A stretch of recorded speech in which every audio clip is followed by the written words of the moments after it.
Ladies and gentlemen, welcome back to the Golden Cena podcast, where every week we sit down and discuss how much we love John Cena, how we aren't ready for December, and also apparently there was a PLE in Paris at the weekend. Oh, let's get in here.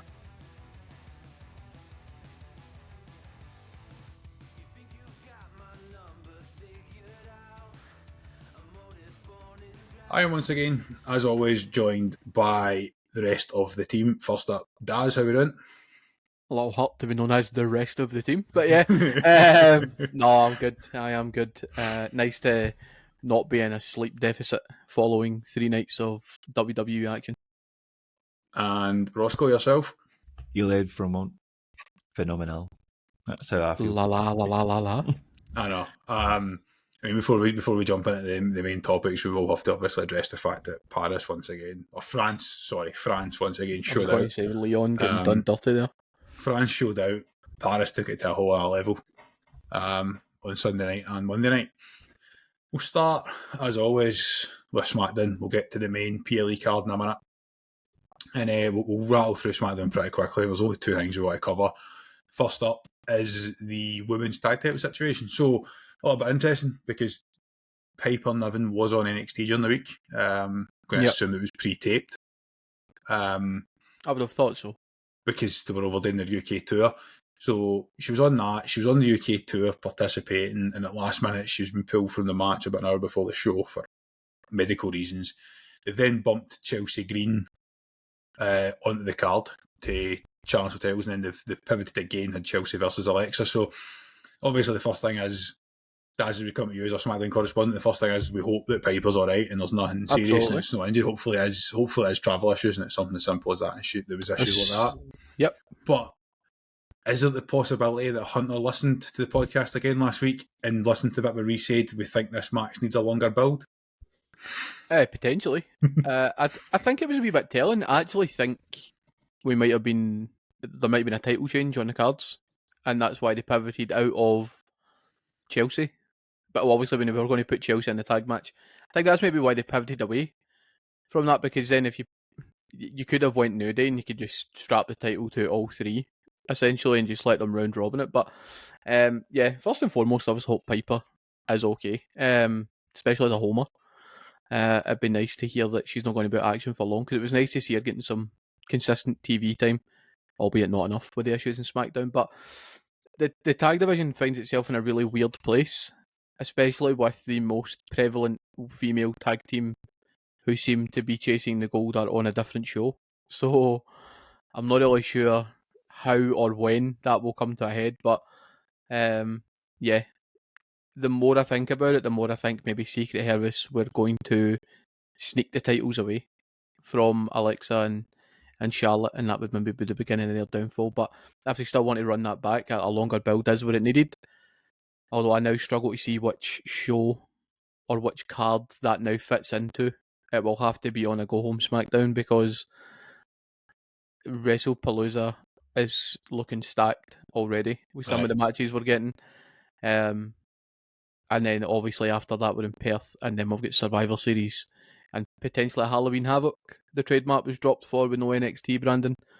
So yeah, I mean, I'm intrigued to see where it goes, but it could be a long couple of weeks in the SmackDown Women's Tag Division if Piper isn't fit, and they maybe need to try and maybe it is perfect for some of Ross's NXT teams to come up and just shoot the shit for a couple of weeks until we're able to get back into the angle. I'm 100% with you. We were back and forward on this last week, weren't we? Where I think we all said that pulling the trigger on the Secret Service could do wonders for both sets of stories, but as long as it wasn't an immediate downfall of Charlotte and Alexa, I think where we ended up, even if we picked different situations for what we thought the outcome was. I'm with you. When I saw the change and I saw the change to singles match, I thought, my first thought was that was a title change and they've had to pivot completely. My worry is that it's actually Charlotte that's injured, and they've done the attack to maybe write her off and by a few weeks, because they deliberately targeted the knee that we know is surgically repaired. So I hope it's straightforward. Ross, my one concern with Friday night was we thought this match needed a longer build. We thought it needed another few weeks of the Secret Service looking really, really strong. You put Chelsea Green out there and have her lose. That didn't feel quite right to me. Yeah, it was a bit odd. It was a bit strange. You could tell that there had been some level of scramble when that was the end result. I mean, because there's obviously that element of, clearly fans really like her, so there is that element of, oh, well, just put her on the TV because they'll like that, and they've done some interesting things in this tour in France, as we'll get to with the next match that we're going to speak about. So yeah, it's a weird one. Like, hard to tell if it was just a quick, short-term thing or if it's the sign of stranger things to come. Especially when Chelsea Green keeps on popping in and out of NXT.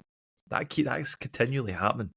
And that was the question I was going to ask you as a resident NXT expert.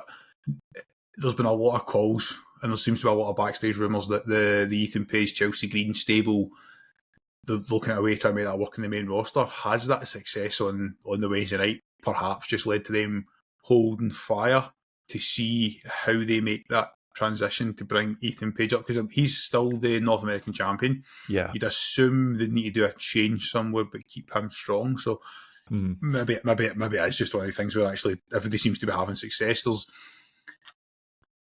I done a wee bit of research earlier to try to find out if there was anything on Piper Niven, and there really isn't. Yeah, I did the same when you and Darren were speaking there, and I couldn't find anything out there. But there's a lot of praise for the work being done by Piper and Chelsea and Ethan Page. Funnily enough, Alba Fire knows so much, and I don't know why, because she's a phenomenal wrestler, but she's a forgotten woman in that stable. I think so. Well, I think she's the third something wheel. Might need to happen to clear a bit of space for the both of them. Which would be a shame. I mean, the SmackDown Women's Division's too big for the time they've got at the moment. And it's also my concern about Ethan Page coming up is where does he fit in on the card? Adam had texted me during the week and suggested that it's him that might take the title off of Sami or Solo, for those who haven't watched the product on Friday night, which we will spoil in about 3 minutes' time. So that is your warning. But yeah, I don't really know where he fits in on the brand other than beside Chelsea Green. However, if we're going to strap a rocket to Chelsea Green, I think he's a brilliant addition on Friday nights. He's good. He's good value. He's a very safe pair of hands, isn't he? He's a good talker, a good worker. I don't think he's. I'm not going to pigeonhole it. I don't look at him necessarily say that guy is a world champion, but what I see is like an elite professional type wrestler. Yeah. You know what I mean? Just like him and Chelsea are well suited. Aye, 100%. I think it's always good for somebody like that because he came into NXT, he's had a hell of a year. And we did discuss, I think, when we did bring NXT into this pod for a few weeks, and we did discuss where does somebody like that go? Because you reach top NXT so quickly. It's not what it used to be where it was a black and gold and you could be in the top NXT for years and years and years. It's like you get to the top and the expectation is you move on at some point. To me, he's got a clearer path to the main roster than the likes of Obafemi, Trick Williams, and these guys who we could touch on at some point. We maybe touch on in the next few weeks as we head back towards Worlds Collide. But these guys are almost capped. Ethan Page is like, no, look, here's what else I can do. Yeah, because there is a couple, and there is, as you say, Trick's in a similar spot, obviously flirted up and down. Oba is absolutely there. He needs to move on at some point because he's too good not to. Yeah. I think the issue we've got with Oba is that we've nowhere to push him. There is nowhere to put him right now, and ultimately he's just left in NXT, and he's probably going to be the one that suffers the most because you're right, he's on a time limit in NXT. As soon as he drops that title, he needs to they go. need to have a space for him on the main roster because if they don't, he will just get swallowed up, and they will ultimately lose that talent. Yeah, 100%. Guys, let us know in the comments, either on Buzzsprout or on the YouTube comments, if you want us to try and bring back in some NXT stuff, or even just every few weeks just touch on it, because from a time perspective it's really difficult, but every so often it is worth revisiting it because we do like to talk about where these guys can go from a storytelling perspective. That's our bag, is the story more than anything, which does segue right on to, after your 3-minute warning, the main event on Friday night. Now, I can't remember how good this match was, I'll be honest, because I was starting to fall asleep, but because of the crowd, I was just invested in it. Like, I was like, the crowd makes a good match. Now, you picked Sami, despite being a solo guy. Yep. And Ross and I picked Solo, but we were all in agreement that it was too early for Solo's run to end. It was just, Agreed. there was obviously a reason for they're going this way. And in fairness to Adam, who did say the same thing in one of our chats, was having the US title and the SmackDown tag titles involved the teams with a potential War Games was too much. Talk us through it from your perspective, Daz, because I don't disagree with the decision. And is this the start of the Sami Zayn Royal Rumble Mania push? In short, no. And it's not because I don't think he's a top level talent. I really don't. And I've been honest, he is a top mid carder, and that's where I see him. And I do think that this title run probably is the experiment to say, right, can we push him? They did it with Jey. They put the IC title on Jey for a couple of weeks and actually went, well, this guy can actually do it. I don't think Sami can. And all of Sami's title reigns have been a joy to watch him win the belt, except this one. Because I wasn't buying into Sami's story, and that's because he's a 44-year-old underdog or whatever he is. And we're getting to the stage now where every title run Sami's had goes stale very quickly because he's not chasing somebody. He's now being chased. And I just think he's going to be the eternal guy like LA Knight. I feel like he's just going to eternally chase world titles rather than win them. He's similar to Daniel Bryan in a lot of ways. The only difference being Bryan was a top class, and I mean top class, world class talent as a wrestler. Sami's good. Daniel Bryan is a level above, and that's the difference because on the other side of it, they're the exact same copy. They are underdogs, scrappy. They will fight and fight and fight until they win. I just don't think Sami's good enough, unfortunately. Can I jump in? Sorry, just exactly a point you made a second ago. You compared them to Daniel Bryan. I think it's not unfair, is what I would say. Right, I'm not saying it's 100%. I'm saying I would agree that it's not an unfair comparison. Daniel Bryan was the underdog, but had elite talent beyond what almost anyone in the last 20 years has had in the ring. Yeah.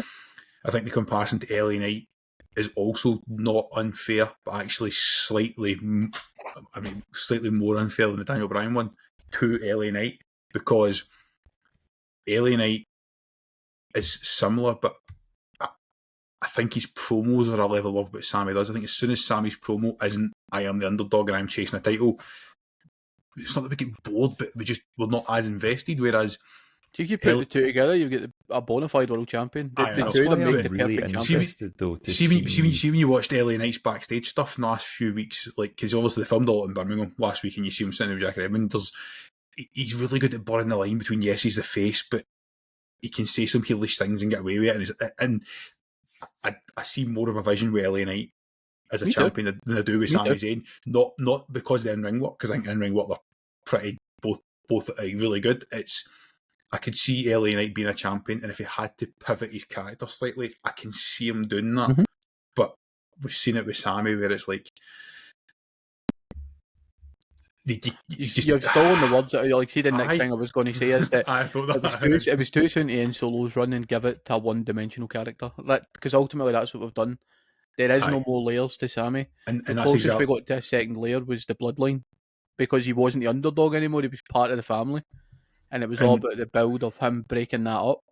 But they didn't pull the trigger. They've missed their chance. I think it'll be interesting to see what happens from Friday onwards. Like, are we going to see a shift in any way? Because as you say, if this is this so-called trial run, it's now or never, right?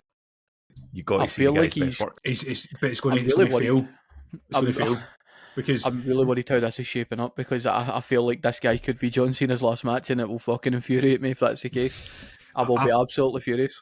I wasn't going there. To be fair, it wouldn't bother me too much, because John Cena's US Open Challenge was part of Sami's introduction to the main roster. I don't mind full circle moments. It would annoy me, but not I don't as think much Sami as would have to go you. over if he's going to win the Royal Rumble. What I was going to say is that I just feel as though it's the worst time for a Sami Zayn experiment, because right now he's technically the top champion on SmackDown, right? Because Cody's off for a period of time, right? Agreed. We've got CM Punk going to be there on Friday night in Chicago, so that's now that's now top billing, right? We're all anticipating a potential return, which we'll get to for Monday night segments, right? Yes. Whether that happens or not is irrelevant. There's anticipation, therefore that takes billing 1A. No matter what happens in Chicago, a Chicago wrestling crowd will pay respect to John Cena on Friday night. That's now billing 1C.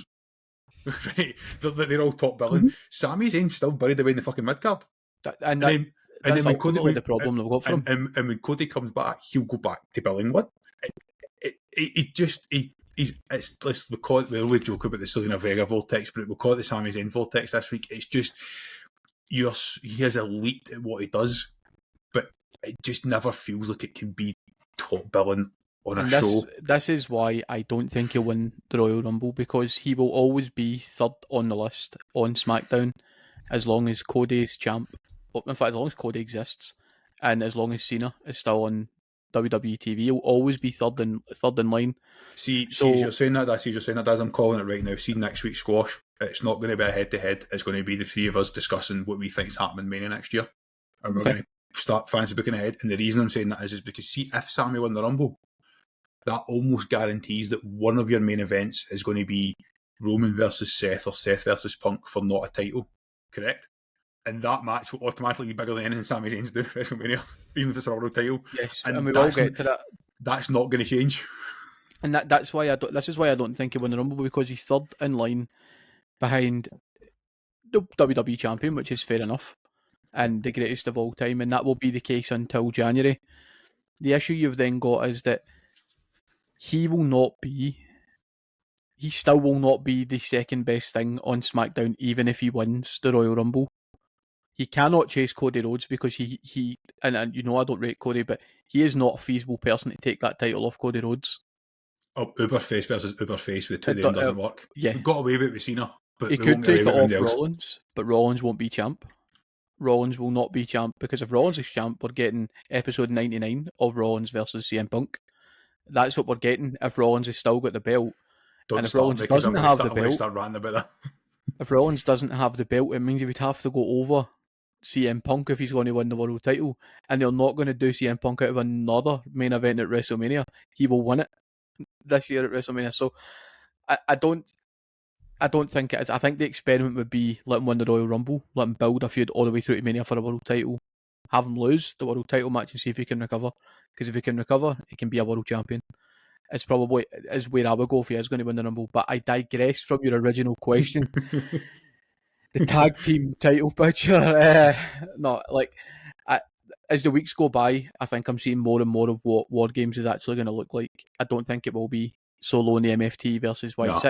It's leaning more towards the Vision and multiple Usos. Many Usos, all of the Usos. If you will. You're not very Usy today, Ross. So yeah, I do think it was too early for Solo to drop the title. But as soon as he moved Sami, the writing was on the wall. I said that last week. As much as I think Solo deserved a longer reign, I'm really worried. Not about Solo, because Solo will be fine. I think the MFT might be in trouble. Hikuleo will be wrestling. Hikuleo will be wrestling on Triple A shortly. Him and Omos will be fighting out or something. I don't know. Hikuleo's gone for a 6 months in pro wrestling, though, I think. Yeah, I stick back to Japan. It's because of the timings on the show. I don't hate it if they break them up. Just leave them with the Tongas. Leave them with they two. Because I think JC Mateo is suffering for this stable. He doesn't look like he fits it, first and foremost. And he's got the crowd chanting, "You can't wrestle," and he's arguably the best wrestler in the stable. He's an Olympian wrestler. Like he is the best wrestler in the stable. That's no doubt. But he's not been able to show up. Yeah, so he's got the crowd chanting, "You can't wrestle." He doesn't deserve it. He deserves better than that. But I also think he needs a repackage. He looks like Rhino. I'll throw this one out there as an off the cuff comment. Ross can answer it in a second because I've got 3 questions to throw his way just now. But JC Mateo, 6 months at NXT, with his size and his build, he's a viable Obafemi challenger that would allow Obafemi to move on to the main roster. But the question I was going to ask you, Ross, because we discussed this the other day at some point, I can't remember what day. But so 3 times this year we've expressed concern about Solo Sikoa getting lost. Right when we started the pod, sometime in the summer, and now we're expressing it again. And every time we bounce back, it feels as though once again last week he was allowed to show a little bit of his personality, which is brilliant. He's funny as fuck. He's so good. But if they just wasted that little bit of momentum he was building again for himself, and also, even though we've just started answering it, is the MFT just holding them back? Yeah. So three questions there. Mateo to NXT, MFT's holding them back, and so's personality. Yeah, I mean, I could see the matches in my mind's eye between Mateo and Oba. As long as they don't mind Oba moving on, I think that could work. They both can physically go, and it's the one thing that Oba has a problem with is that there is no one in NXT who is on that level and a physical match, because that's the caveat. There's a couple of big guys, they just aren't main event in NXT level yet, but they might be. His personality, probably, when we come to the point about Solo's personality, is probably enough that, yeah, you can therefore nuke the MFTs to the third question, which are holding them back, absolutely. You can nuke it and break it apart, and ultimately he probably doesn't suffer from it, because they aren't doing anything. It's like one thing where you've got B&B security are actively doing stuff, and that's slowly growing arms and legs. They're being involved in matches. They're having moments. There was a couple of really, really good moments at Clash involving they two. I can see what's happening there, but this lot I just don't. And it's a shame, because it looked like a good at the start. Yeah, there's a clear difference. MF, like, B&B security, it's terrible we're still calling them that in the back, so that's stable name now, but B&B security are wrestling within their storyline, whereas MFT aren't. MFT are wrestling outside of what Solo's doing, and it just doesn't really add up. I think and I hope this is the case. I hope I'm not just overlooking the fact that Solo might be Cody's next feud when he comes back. I would like that to be the case. It's a possibility. They could have went, you're if good enough to step up now. On you go. If they've decided, listen, we're taking your title off you, which, by the way, has been a decent title run. We're just going to throw it on this guy as an experiment to see if he can go and win a world title in 9 months. You'd be like, well, what the fuck? So I hope it is a step up for him. I think he could shed the weight at the MFT. I think he could, at least a couple. Just get shot at a couple of them. Do you know what I mean? Whichever one of the Tongans is still injured, when they come back, shed a bit of the dead weight. Have they too? But again, you'll probably end up feuding with Jacob Fatu again, and they will be lost in the ether before you know it. He'll be tagging with the War Raiders. I mean, I think we've said enough on Friday Night SmackDown. It was an okay show. The crowd gave it something, but yeah, the crowd were okay. Yeah, and we're not slagging off Sami or Solo at all. It's questioning, like, is it the right move? And the answer is we don't think it is. Even if Sami ends up at WrestleMania as a world champion, I still don't think this was the right move. He could have got there without that. 100%. Which takes us nicely into Sunday night. 4 letters, 1 word, aura. I am sorry, because you've not seen it yet, Daz, but I was sticking the thumbnail together for this pod before he came on, and Ross has seen it and it is hilarious. Roman Reigns lying there in a stretcher with big Bronson Reed right at the top of him, but it was about to be just Roman under the Eiffel Tower with that aura, because that was phenomenal, that entrance. Now, we'll get to the bit where he's been written off TV for another 6 weeks after playing wrestling for the last 3 or 4 weeks, but I watched wrestling appearing. Yes, appearing. Yeah, correct. I'll come to you first on this one, Ross, as a Raw match, because we've got plenty of SmackDown to come, and Daz gets the good bit anyway. Again this week, but every week until he retires. He's on Raw 1 week. He's on Raw 1 week, and I'm and you know something. You know, I hope it is such a shit segment. I know. I'm watching Roman Reigns come out. I'm watching 30,000 people in France go absolutely fucking nuts for him and acknowledging him. Is he just surpassed everybody else in this company and everybody else apart from one man for the last 25 years? Because that's how I was left feeling halfway through that first match on Monday on Sunday night. Vibes, as the youth would say, the vibes were immaculate. It was very, slow down, Grandpa. You saw, like, he does have that sort of gravitas when he's coming down the ramp, where he's, as you say, I think he's got himself to a point where, is there even a point in putting a title on him? Like, he's one of those people where he's the attraction. Yeah, like it just doesn't do anything, doesn't add anything. It was very, very good. Obviously, I'm gonna struggle to critique a lot of Clash in Paris because I've always said it previously. The crowd can make things better and make things worse. They were so good. I've got plenty of critique for matches 2 and 3. The crowd. Me too. I would like to also weigh in heavily. The crowd in general, though, were so good that everything felt mega. Like, for anyone who's watching or listening to this over stateside, you guys wouldn't have saw some of the things that we were able to see due to the commercial breaks or lack thereof on our side. We will get to AJ Styles. That whole entrance had me goosebumps, right? But you could tell from the beginning, from the first whistle they were on it. The presentation of this was great. Really enjoyed it. And I kind of liked how he was laid out because it was just comical. Like, that those moments are where wrestling shines for me, because it was downright hilarious because he just kept on going back for more. And I'm going to throw this straight over to Daz with 2 follow-ups on that. One is, you definitely got your wish at the weekend from last week's squash. If you haven't watched it, Daz requested big stages, proper stages back, and that. Now, obviously, it helps that La Défense Arena is a 3-sided rugby stadium, so they can hold biggest concerts one in Europe, isn't it? In terms of like a sort of indoor setup. Cole kept saying that, but actually, he's fucking wrong, because it depends on what includes. Dude, there will be no Michael Cole slander in my presence, Even if he is wrong. There's a bigger one in France. No slander. But so it's 3-sided, which means you can have the whole thing, and that Eiffel Tower, like I said, Roman walking through it was just perfect. You got what your wish there, and the thing I was going to ask you is, Roman went over. Roman had to win that.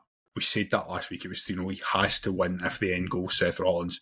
Yep. But I thought Bronson Reed was presented ridiculously strong, and that spot where he just like ate the spear and powerbombed him was like, yes, that's what your 330-pound monster should do when somebody's running at you, is just be like, yes, I'm bigger than you. 100%.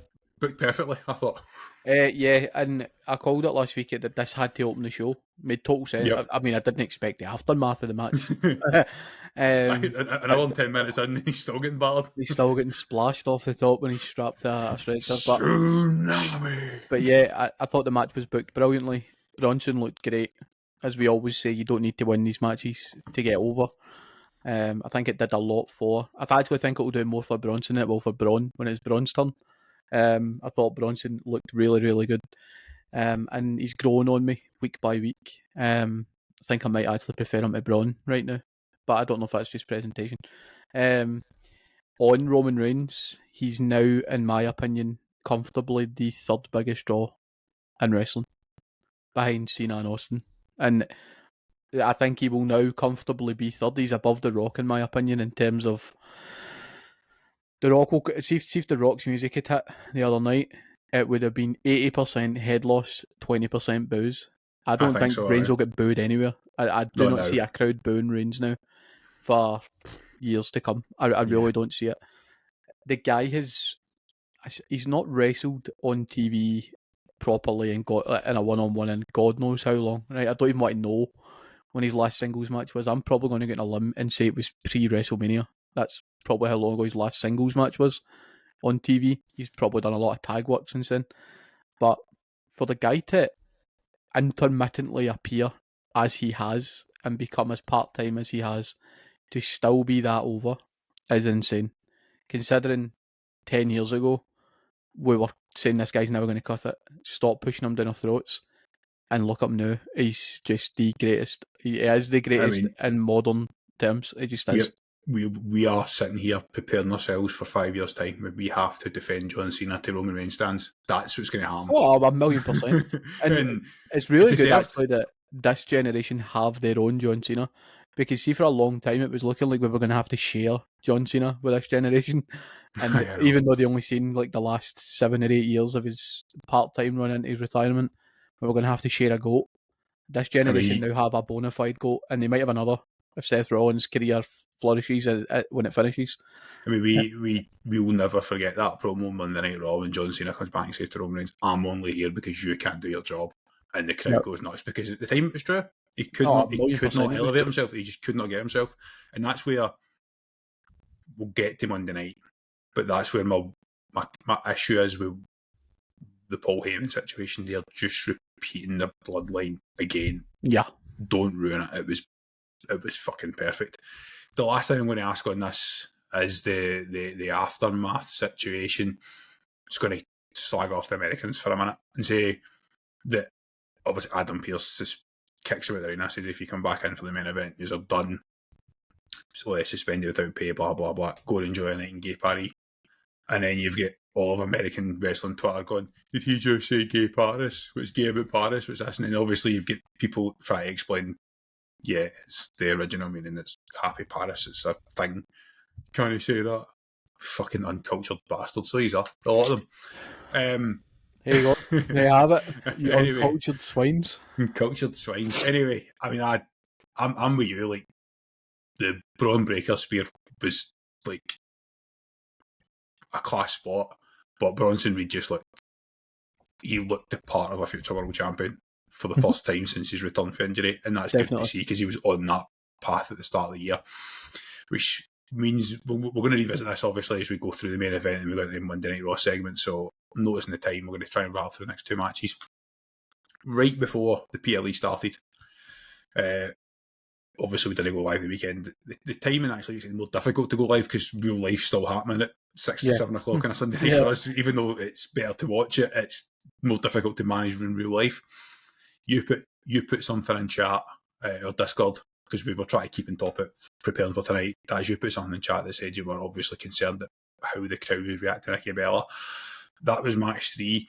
My immediate response to you was, I'm actually more concerned about this tag match because it felt like it came out of nowhere. It was such a late addition. Yeah, it was weird. And it's a SmackDown match. I'll let you give us the background and the overall story of it. But I felt like it peaked with the crowd singing Shatter, and then at that point I thought it went downhill pretty quick. Yeah, I think this match was shoehorned in for 2 reasons. One, obviously, we're teasing the breakup of Street Profits, right? And I'm all for it. I think both would benefit from it. I think the other thing is purely financial. This was shoehorned on for the Borderlands promo. And because right after the match ended, they aired the actual promo for the game. They aired the video package for the game.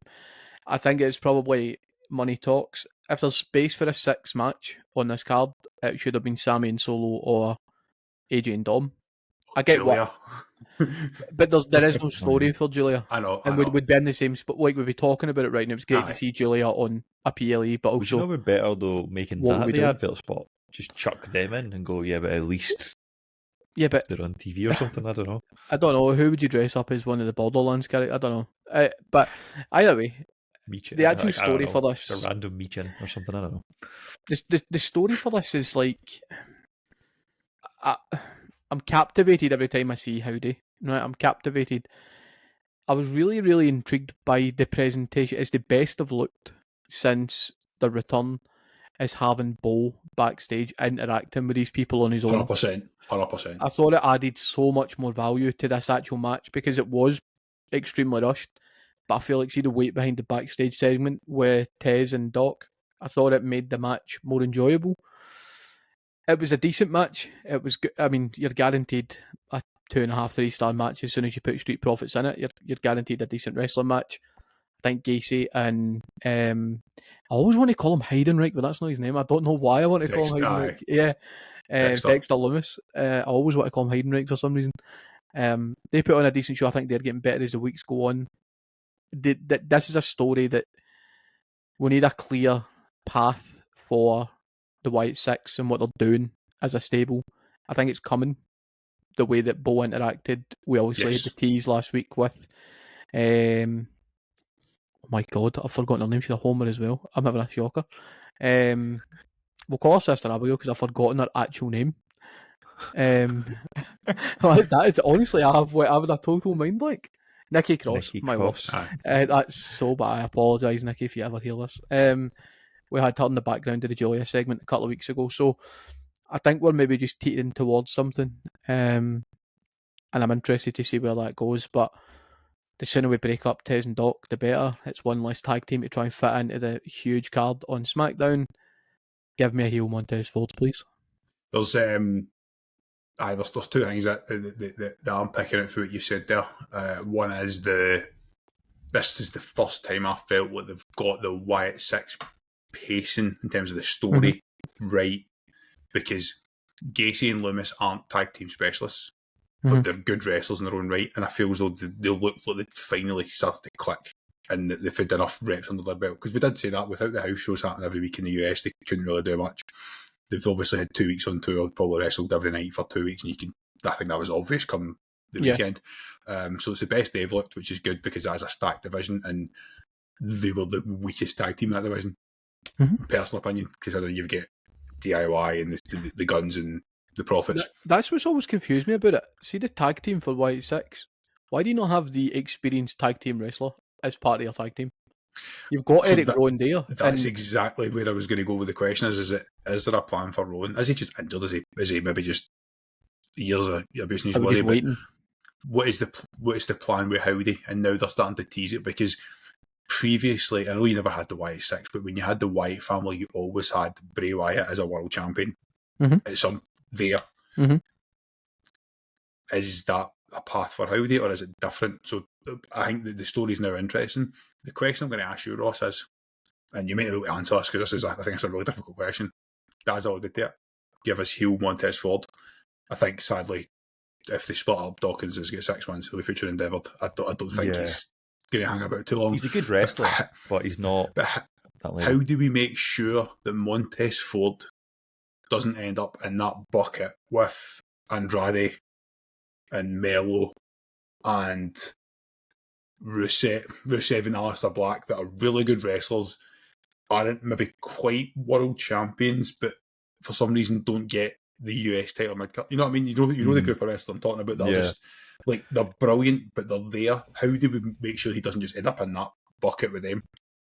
You have to probably add a third hour to SmackDown and actually start moving these talents around. I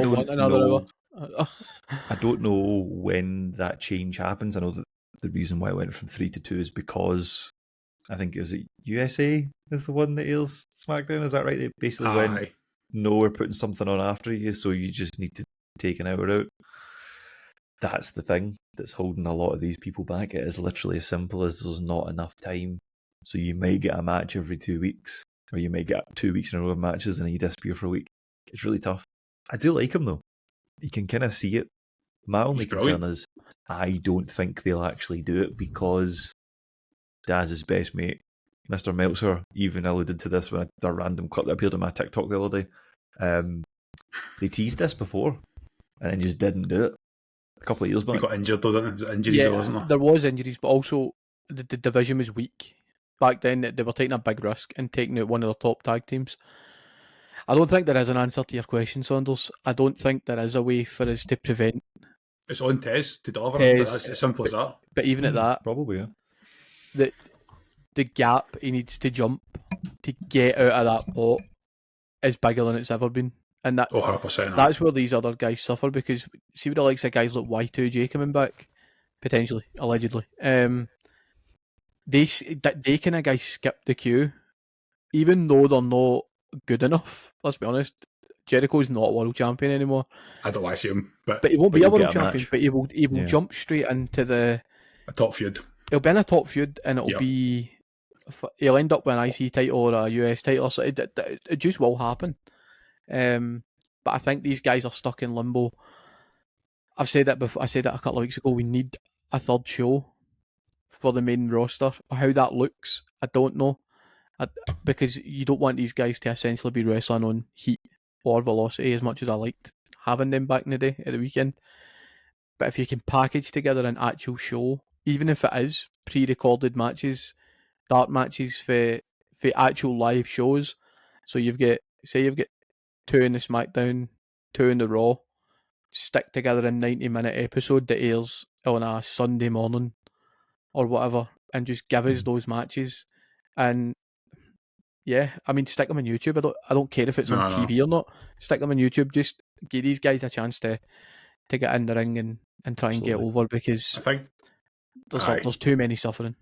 There's it's such a tough one, because right now, and you've just said that a minute ago, if you offered me a third SmackDown hour, I would be panicking about how bad it would be. However, up until the cut to 2 hours, SmackDown was brilliant, and it was destroying Raw. It was destroying Raw every week, because we weren't getting a 20-minute opening segment and the same 20-minute tag match in the main event. We were getting variety, and we were getting NXT talent appearing, and we were getting a really strong women's division, which has now went to shit completely. Up and down that card has went to total shit since the cut.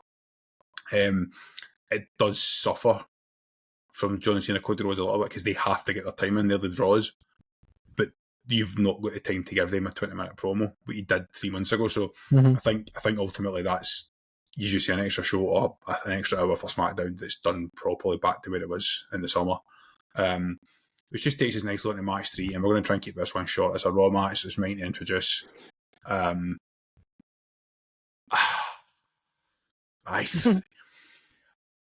last week or the week before, I sat on this podcast and said that when was the last time Becky Lynch had a last match, a bad match, and I can now answer the question. It was Sunday. I really did not enjoy this match at all. Me either. And I felt like Becky was getting the face treatment for the crowd, rightly so. That's what happens when you take a popular wrestler to a country that gets one show a year. And Nikki Bella was quite rightfully getting booed at the building because folk just don't want to see her. This whole thing as well, where you've got Io Sky saying, "Oh, thank you, and you're a legend," and that's fucking nonsense. Io Sky would wrestle rings with Nikki Bella. I'm not blaming Nikki Bella for the match being poor. Like everybody's laughing. Share the blame for that. Everybody's laughing. They're taking the piss with the botch where she comes off the top rope and Becky's not there. I mean, I looked at it as Becky looked like she got rocked by the shot before and was recovering. You don't just randomly jump off the top rope either. So Becky was out of position, but you don't jump if the person's not there. You can quickly check, or referee should be saying stall or something. They communicate in the ring. The announce table spots, like if you're going to bad camera work, it's either bad camera work or it's just don't do it if it's going to look that bad. Like you do it like 2 or 3 hits would have been fine. It felt like it lasted a lifetime, and that was the issue. The new tables don't help. No, I don't even have anything else to say about this match other than I like the finish. If we turn this into a move, and Wade Barrett's been going to the lynch pin, which I like. I think it's like a good pinning combination as a finisher isn't a bad thing. If it's like legitimately putting you down, you can't move. So I'm okay with that. However, you have to accept that we should then see some other people win by like a backslide, because ultimately it's the same actual outcome. So you have to try and sell it elsewhere in the roster. I don't know. I think, is it because we knew the outcome? I felt like it was shit. I'm not going to lie. I just didn't enjoy it. I just didn't enjoy it. That was it. I didn't enjoy it either. Right. And I did say this on the Twitter page. I seen somebody tweeting that who came to Nikki Bella's defence, right, and said that she was great.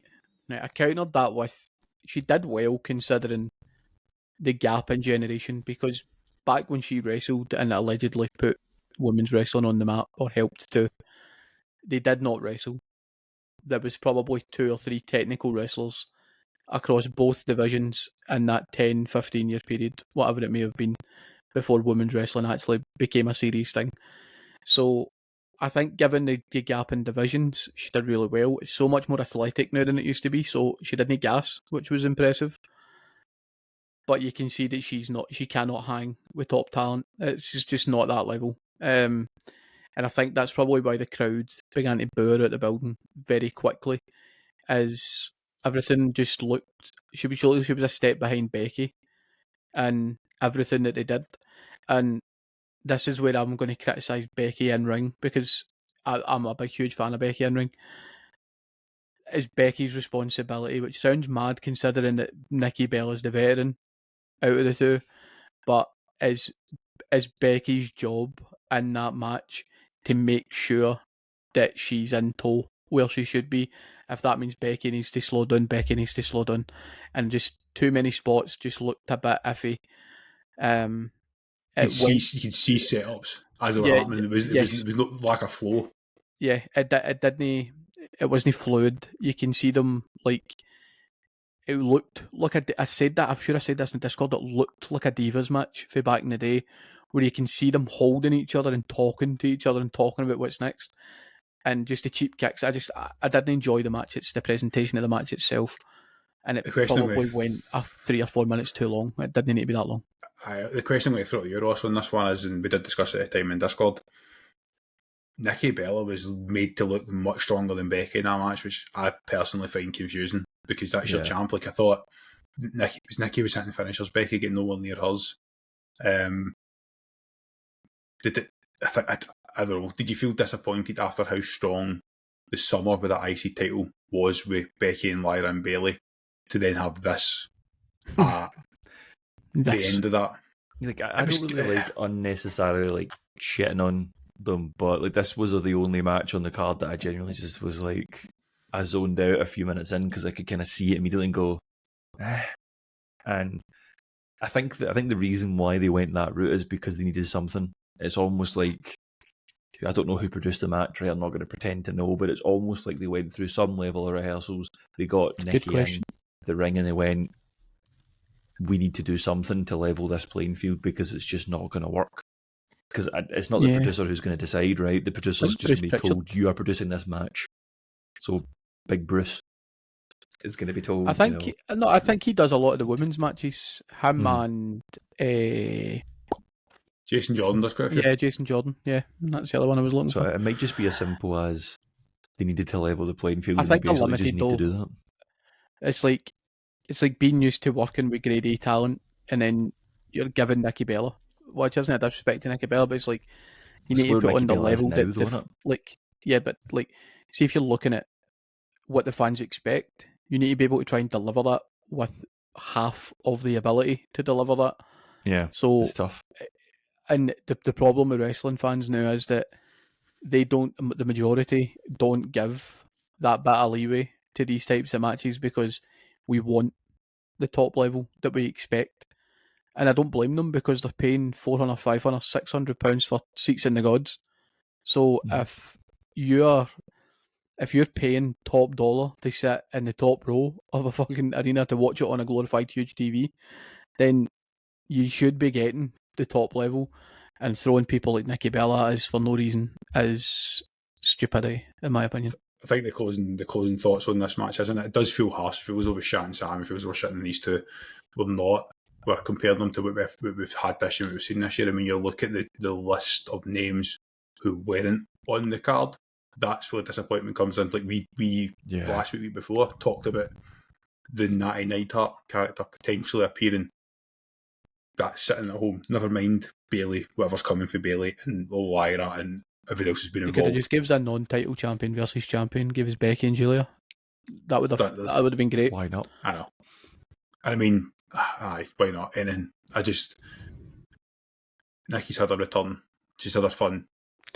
Yeah, she's coming back. I can already tell. I mean, did you hear the boos for the Fearless lock? Yeah, I'm sick of it. Yeah, aye. It's like an STFU, except you're kind of facing back the way.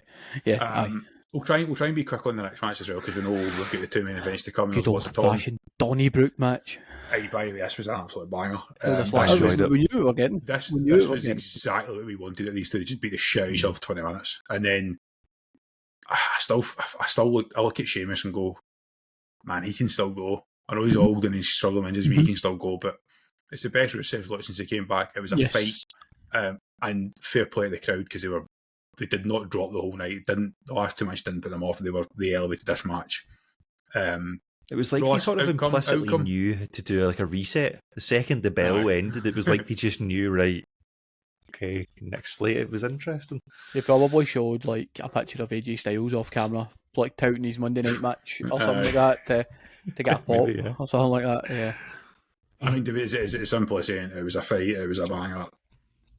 The both of them were clearly beaten up, and the finish was fine. I couldn't look away from it. It becomes a good match. I was enjoyable as fuck. I mean, the spots on the barrels and then the sort of white noise off the barrels as well was just magnifique. It wasn't. As the French would It say. wasn't quite what I'd call brutal, but it wasn't far away. Yeah, It was very good. Pretty Street fight, violent. essentially. It was nice. It was a nice It throwback. was a violent and brutal finish. It was a nice The job throwback. with Shillelagh, that was a really nice eye. It was nice to see some shillelagh work. Fit Finlay would have been proud. No, I like see when I seen these two on it, I knew what I was getting. I was getting big meaty men slapping each other, right? And You also watched the pre-show. that's ultimately what we wanted. Do you know what I mean? Like, and I probably expected just a bog standard two big slabs of meat going at it, but I actually told a good story throughout the match. I thought it was good. Like, I thought the pacing was really, really good. I think whoever produced this deserves massive plaudits because they got it bang on. Because see when you look out at the ring as they come out and it's got Ireland flags and Bulgaria flags and there's fucking beer barrels in the bar. I was like, this looked like fucking prime 2008 fucking like what was that thing they used to do with the fucking NXT rookies and they had them running, they fucking got like jumped through tires and all that. Yeah. It just looked like a bit of a throwback, but they put on a great show, the two of them. So no, I don't agree with Dave Shotcaller, but I'm the critical one. I don't think it was a 5-star match. Yeah, it wasn't. It was just a very entertaining match. I think that was somebody. They might have been at the wind up, because his ratings don't come into Wednesday usually. They normally don't come into Wednesday, so I wasn't sure if it was a leak or something like that. But a 4-star match, in my opinion. It was really, really good, really, really good. Considering it was a classic singles, if you like. The only thing you were really allowed to use was the shillelagh, to be honest. And I was the same as you when they came out and they were showing the flags, he showed the barrels, and then he turned around and there was a prime set up. I was like, what the fuck is that? I was like, I was panicking at that point. I was like, surely we're not going to get a prime spot between Sheamus and fucking Rusev. That would have been funny though, to be fair. Right, Alberto Del Rio inside the costume. That would have been good. Get a look because Barrett was at ringside. We did the League of Nations back together. It's time. It's time. This match was 26 minutes and 20 seconds long. It was the longest match of the night as I look at the calendar. Should have went another 26 minutes, in my opinion. Could have easily. The crowd were phenomenal from entrance to finish, start to finish, were just superb. There was fan service throughout with Cena paying homage to some previous rivals in such a fun way. And I've got to throw it to you, Daz, do your wee bit, but you tweeted it out after I stuck it in Discord, but look how much fun John Cena was having in that match. That was just, for MD who wants to shit on the 5 moves of doom, that is what the guy can do when he knows he's finishing the end of the year. He is the greatest professional wrestler of all time. And I'm not letting anybody else argue at any other point. I think what he's shown is that the character of Super Cena prevented him from being able to actually put shows like this on. He's very similar to Triple H, and there will be footage out there. There's footage of Ross. Sundles, you might have seen this, but Ross, I don't know if you have it. Recently got uploaded to YouTube's vault, right? It is a match in a tour in Japan that they did way back when I think Triple H was world champion at the time. Okay. And the main event, they gave Tajiri a world championship match in Japan. My God, the wrestling match that Triple H put on was fucking incredible. Technically the best I've ever seen him in the ring, and it was a house show match. Incredible. I don't doubt there's footage of John doing that in his prime, but on TV, he was 5 moves of doom. He was Super Cena. He was unpinnable. Basically, that's just the presentation. It's so refreshing to see the guy have fun. I've seen a lot of criticism for his counterpart in this match for some reason after Sunday night, because everybody's saying when he's not doing loads and loads of flips, he looks terrible. I actually thought that's the best Logan Paul performance out of them all. Yeah, I thought it was excellent. absolutely.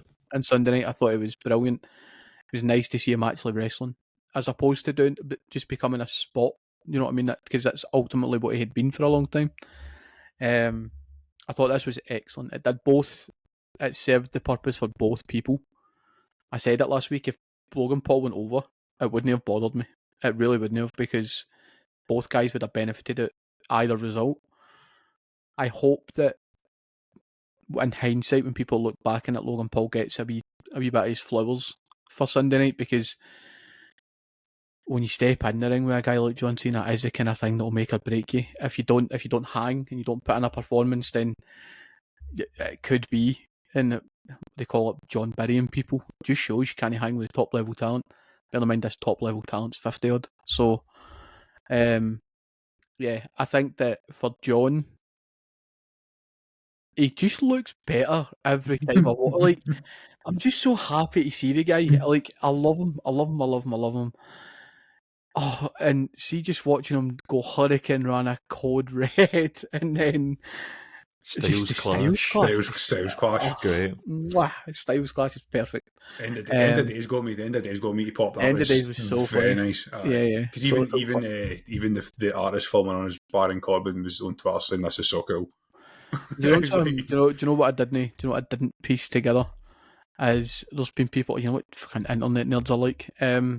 Someone is saying that John was foreshadowing the outcome of the main event plus what happened on Monday night. People are saying we're foreshadowing with the CM Punk promo in the ring with the end of days, because we know who hit Becky Lynch with the end of days, don't we?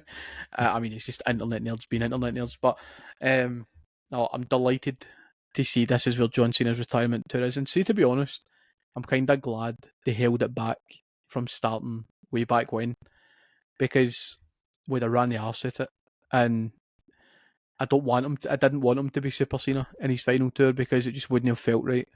We're getting to the point now where he deserves his last couple of months to be full of victories. That's what he deserves. The best comments I seen on Twitter and the likes were people who understood the purpose of Super Cena. You used to get 6 or 7 minutes to deliver a match on Raw and SmackDown. Because bear in mind that Raw wasn't 3 hours for a lot of John Cena's career. It was 2 hour shows a week. So you get 7 minutes, you're the draw. You need to hit your finisher. You need to give the other guy a couple of minutes. Therefore, the best way to turn the tables is the diving shoulder charge, and then 5 of them, and then an 80 to finish. That's the time they used to have. But the other thing is that I don't know if you've seen the clip where John Cena gets asked by an interviewer, "I'm having my first wrestling match next week. Can you give me some advice?" And John Cena says the goal is to do this 200 times a year for 20 years. Mm-hmm. That means you can't be taking risks and doing Code Red and Styles Clashes and Hurricane Ranas every single night, because you will never do it 200 times a year for 20 years. That's the purpose. He was the face of the company for 20 years. He had to protect himself. Ross, we said last week that Cena's run could go 2 ways. He literally loses every match or wins every match, and then he's back at the end.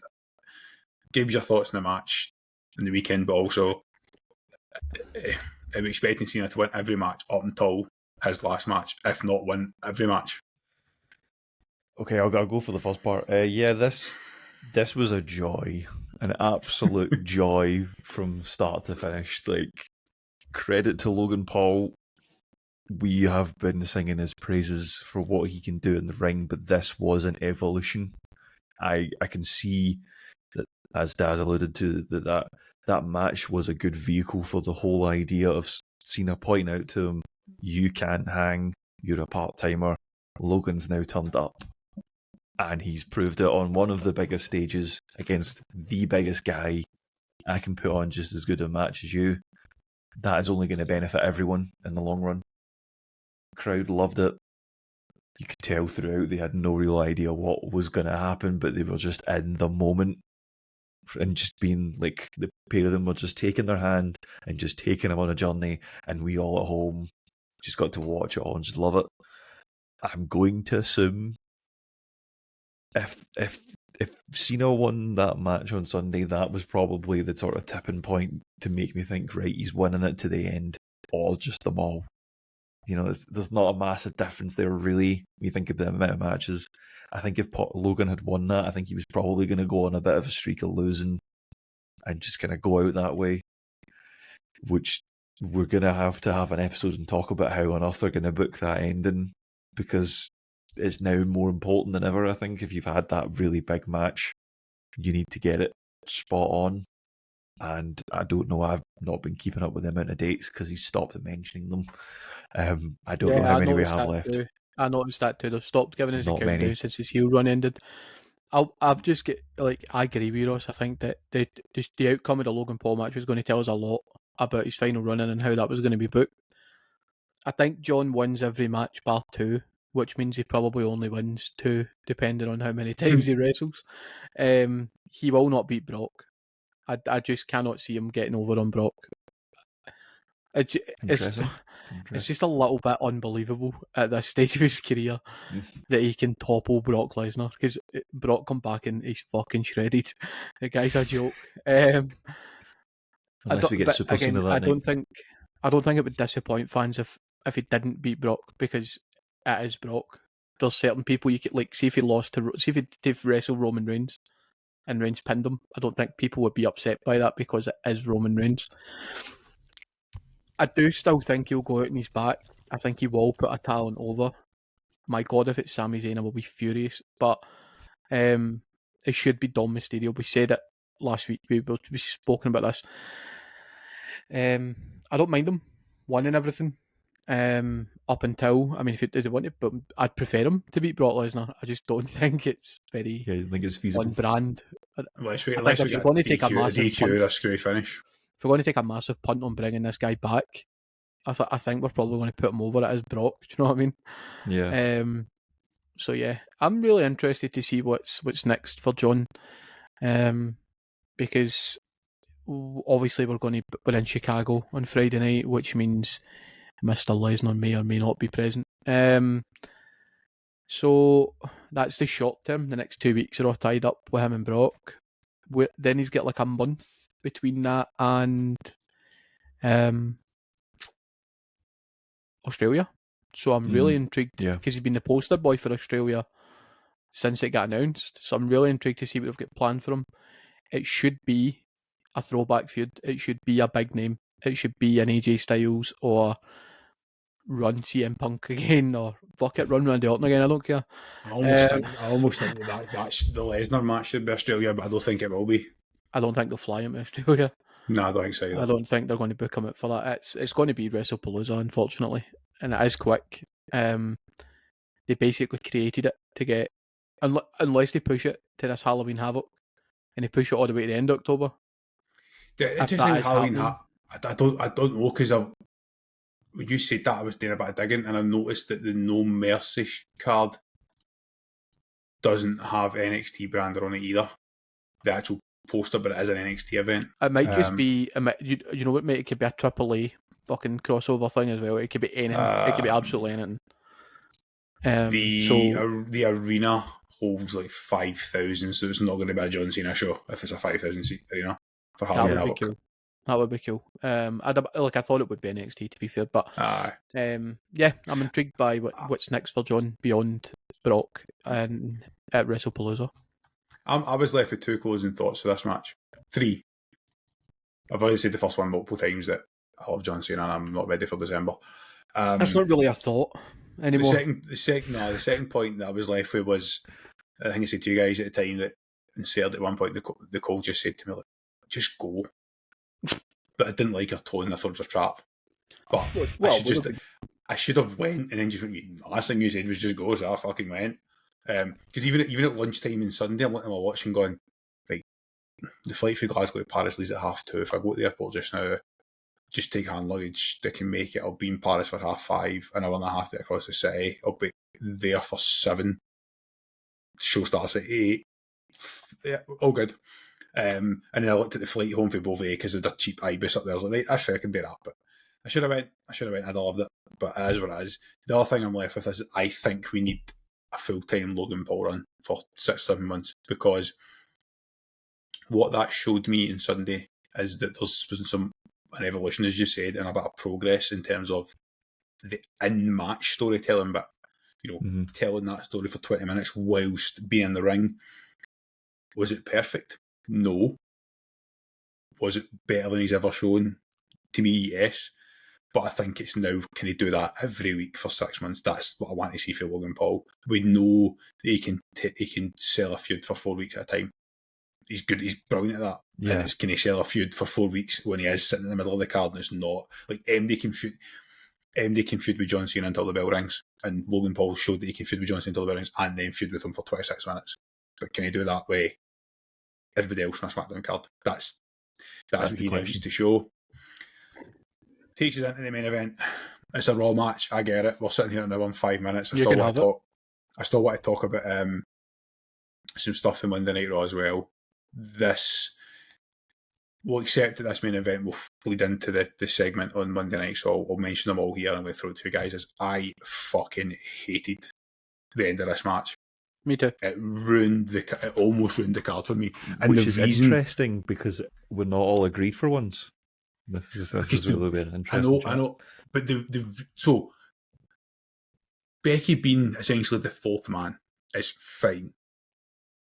I think she should have been the fourth man 2 months ago. Yep. But if they've delayed it to try and swerve us away from that, fine. The reason I hated it was not because of what happened. It's not because who was involved.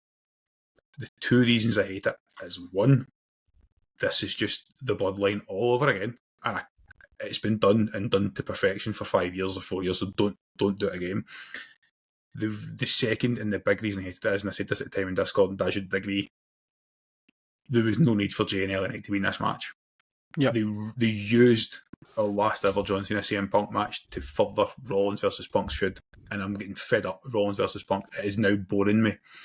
The idea of a mixed tag match bores me. There's only one element that interests me. But just have the singles match. Just have two singles matches.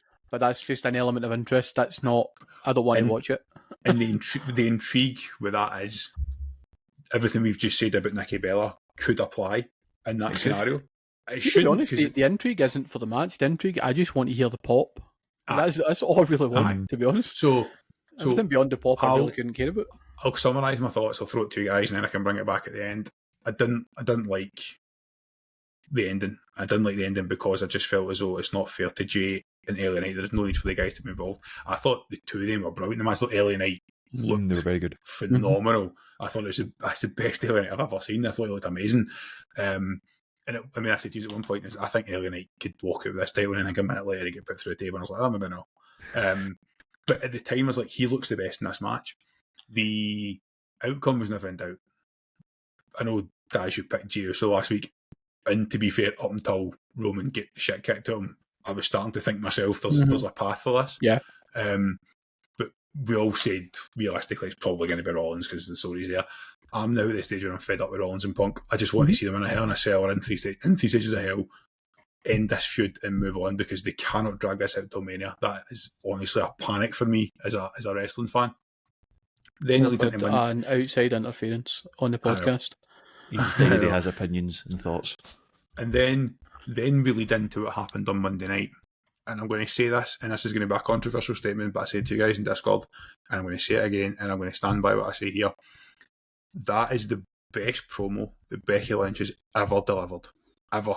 That was not screeching, not panicking. She came out to Rollins' music, trolled the crowd, went toe-to-toe with one of the best mic workers of all time.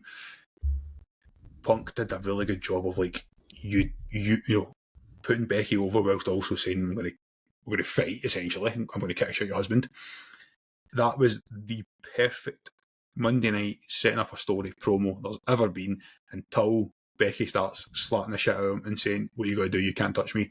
At that point, I felt as though it went too far. One hit, two hits, okay. See, after that, we all know the WWE's policy. That's why in intergender matches, you tag out when the other person tags in. There is no crossover of the genders. They're not going to have a man hit a woman on television. And I'm not saying they should, but I just think at that point it's like a rage bait type situation. I just think they should have stopped before it got to that. I think the only purpose for it being there is to feed the AJ Lee stuff.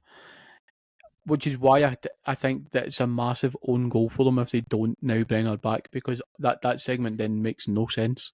Yep. If they then run with like Straight to it. it's going to be Rhea Ripley. Yeah, it's going to be. It just seems too quick for it to be AJ. But then again, WrestlePalooza is 2 weeks away, so it needs to be quick. Yeah. I'll be honest, right? You stole my thunder a wee bit because I've been very critical of Becky Lynch's in-ring promo work.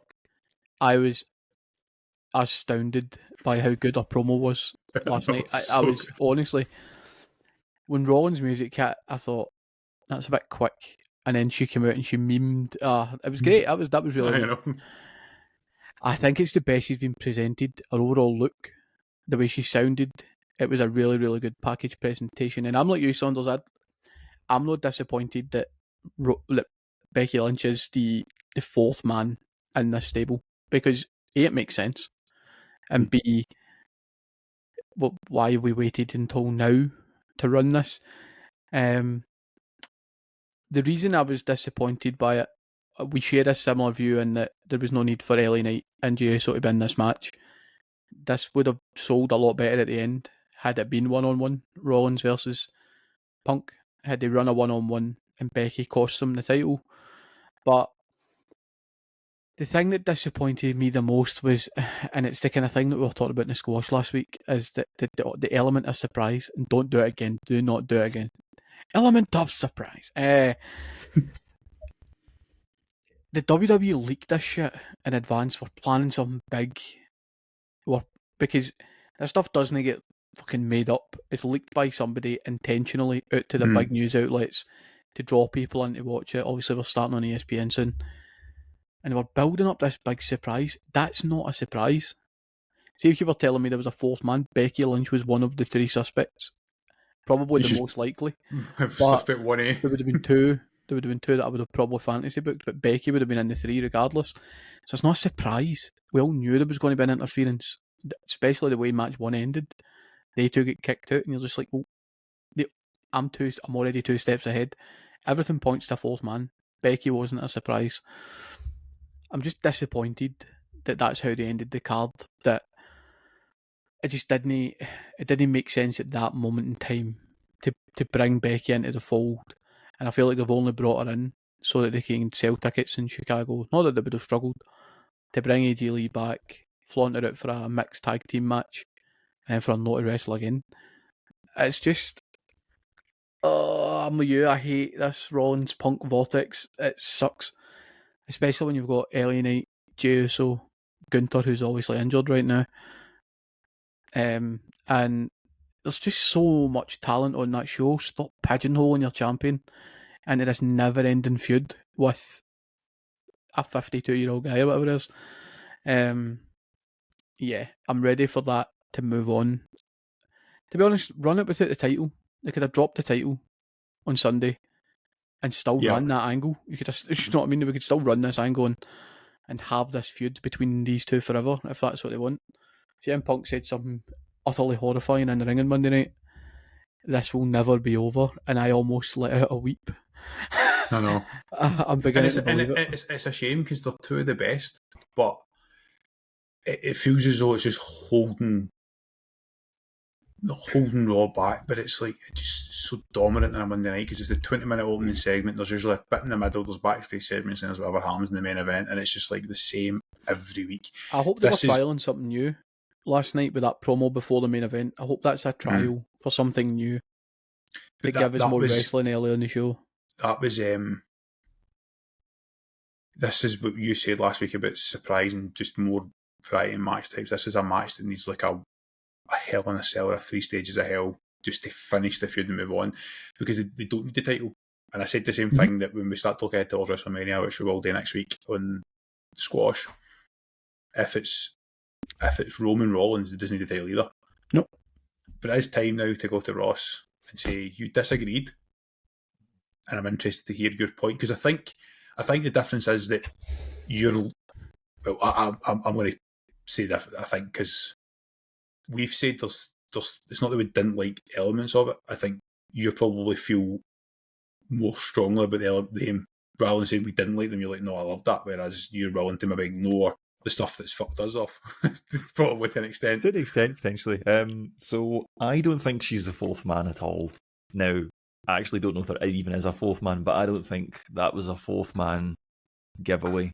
It's purely a vehicle for the mixed tag thing, because on SmackDown on Friday night they are going up against, is it the Chiefs game is on at the same time, so WWE know they're going to get absolutely wrecked in the ratings. Football is back, baby. Yes, NFL is back, they're going up against it, so that's kind of why. So Becky is officially listed as part of the division. Interesting. Well, she's officially listed as part of the division. That's fair enough. However, but then she can be officially listed for a week, let's be honest. This is true. For me, this was a bit of kayfabe bleeding into just real life. So picture the scenario: you have a problem in your workplace and you go to your partner and go, Mr. or Mrs. Partner, I have this issue. And most of the time, come to my work and low blow this other person, please. Well, not often do you work with your partner. Your partner in this situation goes, I have a plan. It just kind of made sense. Like, they literally... give Becky the credit. Nice. I think there's some credit to be given. No, I didn't mind any of it. I thought it was like, when I saw the low blow, I didn't immediately go, that was Becky. I immediately was like, I did. Yeah, that's funny. I could tell by the shape, the stature. Yeah. Straight out, and that's a woman. That was Becky. And I was like, do you know what? I think that's quite sensible. See, if it had been Roxy, I thought that would have been really cool. Because obviously that's his daughter. You know what I mean? That would have been really, really cool. You know what's really interesting about what you said, Ross? When you said there about it's a little bit of kayfabe bleeding into real life, I think that's one of the elements I actually don't like. And the reason I don't like it is like, at some point, they did this before when they had the feud with Baron Corbin and Lacey Evans. Eventually, they have to stop working together directly on the show. But everybody knows, you know what I mean? They still know they're married. They still talk to each other. Like, that's the bit that, no, I don't like it. It's like, well, if you start doing this together, how do you split up on TV without? That's going to be the interesting part, because I think they themselves said that the last time they did do this, they didn't actually like the way it went, so they've always been hesitant to go back and do it. Now, your next train of thought is, okay, they're doing it, so pair of them must think, different? Okay, this is quite a good idea. I think this is going to lead into, as we've actually said without saying her name, actually, I don't think we actually... Did you specifically say AJ I gave him that because I stole his thunder on the Becky Lynch promo. But yeah, he did. I think that mixed tag will be interesting. I think all the concerns we're not going of to get AJ Lee it. I can already tell we're not going to get it. Right, so let's just close this segment off, because we're going to have a lot of time to discuss next week on this, because we're going to discuss it. Whatever happens on Friday night, we're going to be disappointed. We're going to love it. But I'll just ask one last question, and it's a yes or no to both of you guys. I've already asked it, I'll ask it again. Is there a risk that you get a Nikki Bella situation with AJ Lee? She's been out the ring for so long. She wrestled in a different era. She was a head and shoulders above anybody else in that era until probably Paige debuted, and eventually the Horsewoman appeared.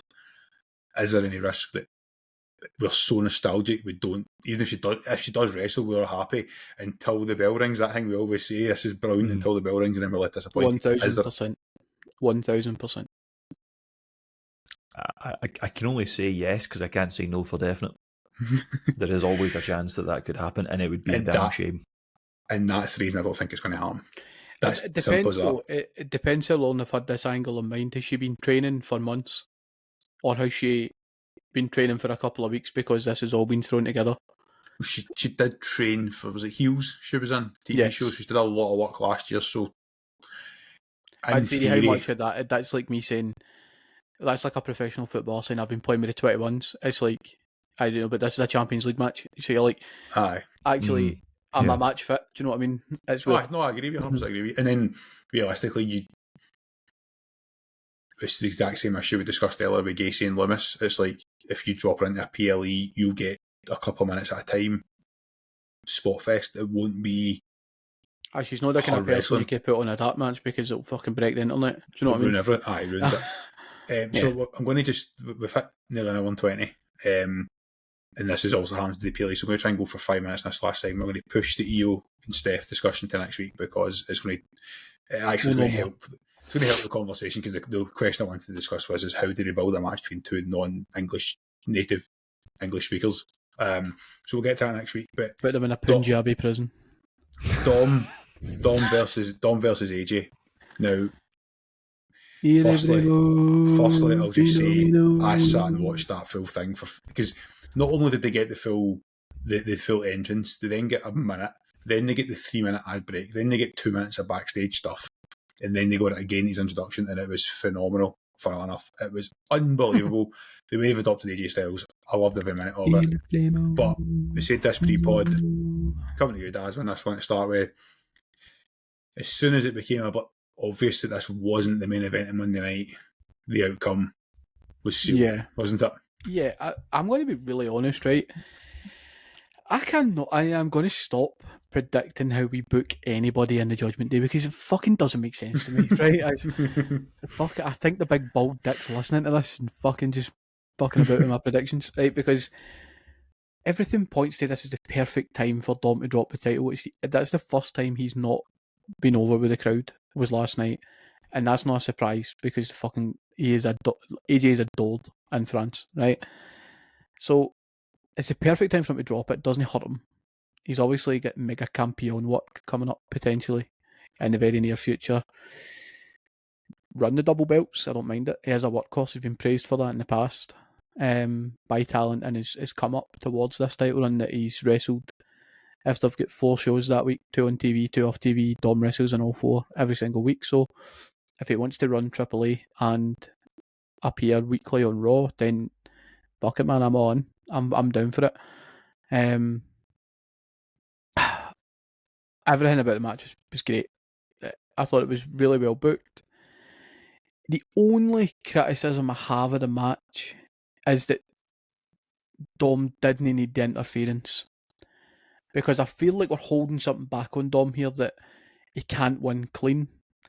It was the perfect opportunity for Dom to go and win clean on his own in a one-on-one against a huge name. And then troll the fans 100%, for a couple minutes. 100%, right? I don't get this angle with El Grande Americano. I don't know if the angle is that they're going to feud on AAA or something. Like, I don't really know what the angle is right now with this. I felt like that ending soured what was a brilliant match and a brilliant moment for both, because they gave AJ his flowers and then Dom got to go over ultimately, which is perfect for both people. But yeah, I didn't like the ending. But as soon as I seen they'd slapped it in the middle of the card, it was never ever going to. The title wasn't going to change hands. Ross, just coming to wrap this up. Obviously, we've been singing "Nearly Every Month" phenomenal all day.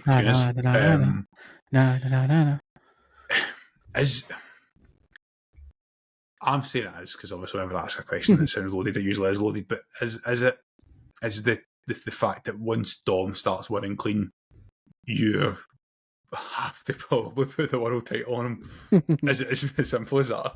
Or you need to turn him face. Like, it doesn't actually turn him face. Like, is he actually a heel? Yeah, do you genuinely believe he's a heel? Because I don't think you can be a heel and get cheered in every building you go to, apart from last night, obviously. He's maybe the truest tweener then, because he's probably quite face, like in the backstage segments, or not if he's affiliated, but definitely in ring he is, I would say, which is great. Well, he's in ring persona. Is it like he's still a heel in the way that he acts in the ring and still like 100%. But then he just wrestles like Eddie. So Eddie wasn't really a heel. Eddie was a good bad guy. Do you know what I mean? Answers the question. Did you hear the boos when he attacked AJ during the entrance? Like, that's heel work. That was perfect. That was perfect. I was like, how are they going to turn this crowd and get this match started? And I was like, and they just did it immediately. Genius, fucking genius. And do you know that way where it was done so well that like I could not tell you if that was the plan or not, or if he's just thought. It's like typical throwback to the times where like Eddie and stuff like that was perfect. What was really interesting, when Dom was coming out, the ref did have a conversation with AJ, and I thought the same thing as you. I thought, did they call an audible? because Oh, they knew they were never going to get that match underway. They were going to lose about 7 or 8 minutes last night just listening to Il Ebremo Fenomeno. I mean, I'd love to have a conversation with AJ Styles. Genuinely, it sounds obvious, and ask him, what do you want from your last year? Because part of me thinks, as a true professional wrestler, he's happy to do this type of thing in his last year. Have good matches with good crowds, have fun, put over Dom, put over people. But part of me also thinks, give him something to work with. So I'd be interested to know his point of view, because I don't disagree with the booking. Like, I'm totally with you. I just think a clean finish would have been better for everybody. I feel as though I did sour. When I saw Grand Americano, I did sour. And obviously, we've seen the conversations that, whether it's true or not, but I think it is, because I've loved Kaiser's work under the mask. And I think he's portraying it better than Gable did. And I'm interested to see how they manage that moving forward. What are you... Ludwig Kaiser isn't El Grande Americano. What are you talking about? It's nonsense. I'm not here having this slander. I'm so by with the whole fucking thing, I to know. be honest. I'm sick of it. I think it's the greatest gimmick they've got, in my opinion. So there's the thing is, right, it became a proper gimmick. When he came out in Mexico singing in Spanish, I was like, that's the gimmick. That's better. Whereas... Yeah, but you've hit your ceiling at that point. You've hit the ceiling. That is your I ceiling. actually want That's them to do a long-term build where in 2 years' time we have some sort of fatal four-way with 4 El Grande Americanos. I don't think you'll have to wait 2 years for that. I think you'll fucking need to wait about 6 weeks for that. No. There's already 3 of them, so you just need Gable to be fit again and there'll be 4 of them. I mean, that was arguably the best episode of Raw for a while, from my perspective. Easy. But I think it was saved by the 3 things: the crowd, the Dom AJ match, and then that promo. Because ultimately we still with the same start and finish that we have every fucking week. And Big Jim. But it was nice to see about a Big Jim. So relegating Jey back to the tag division. Listen, it is where he belongs. But the company do know that they've got a world champion if they need one. That's the good thing about it, is the guy could break out and just win the world title. Good time. I think the other thing is what I say is that I love the crowd giving it tight to the New Day and Grayson Waller. That was a highlight for me. Get them off my TV. I said it like, just get them to fuck. I hate it. So the last thing we need to do is, because we seem to forget, we do usually chuck it in halfway through the episode most weeks, is actually dishing out the golden shovel. I'm going to ask you guys, but I don't want it to go to the Julia situation anymore, because I'm fed up. No, it's not. It's Mr. I tag teamed with the War Raiders this weekend. It's fucking Penta again. He's going to win it. He's going to win it. He's going to win the ultimate golden. I'm going to post him one. It's ultimately going to be him, because week on week his fucking booking gets worse and worse, and I'm getting to the point where I'm beginning to think it might be disciplinary. I'm beginning to think he must have earned this. The worst thing about last night was the camera panning down to him for Cero Medo was late. Yeah, and missed it. I was fucking raging. And my thoughts on camera work. Yeah, I'm beginning to think this guy's getting punished for something that's happened, whether it be backstage politics, something outside of wrestling, I don't know. But fuck me, he went from on top of the world to below Ivar, which is fucking crazy. I will admit the chant from the Ole Ole Ole Zero Medal was just... Listen to how over the guy is, and you've got him fucking 6-man tagging with the War Raiders. I nearly didn't watch Raw when I saw that. I said it to Discord, I was like, what the fuck is going on here? Don't be wrong, I know you need to shoehorn people into a show. I know that. We could have shoehorned them into something better than that. Aye, but you look at that 6-man tag match, and I can't believe we're finishing talking about the fucking War Raiders. But main event, mate. Normally when you get a match like that, it's like there's 2 tag teams, one on each side, and then there's 2 big names, elevated superstars. And Penta's one, you're like, well, it's not Grayson Waller, is it? What the fuck what are we even doing here? Yeah. To borrow one for the Oscar. Yeah, 1,000,000%. Ross is frantically clicking away, which means I'm guessing he's doing his research for the squash we're about to record. With that being said, we're going to wrap it up there. We've run on for nearly an hour and a half, but that was a phenomenal weekend of wrestling, and major props. Phenomenal. Major props to the crowd in Paris, because you took what on paper looked like a relatively average show and turned it into something ridiculous. And we know we're in the final. We're in the end game now when it comes to the GOAT. And I'm not ready for it to say that. So ending it there. Take it easy, guys. We'll see you Saturday for the squash and back here next week for the usual weekly podcast.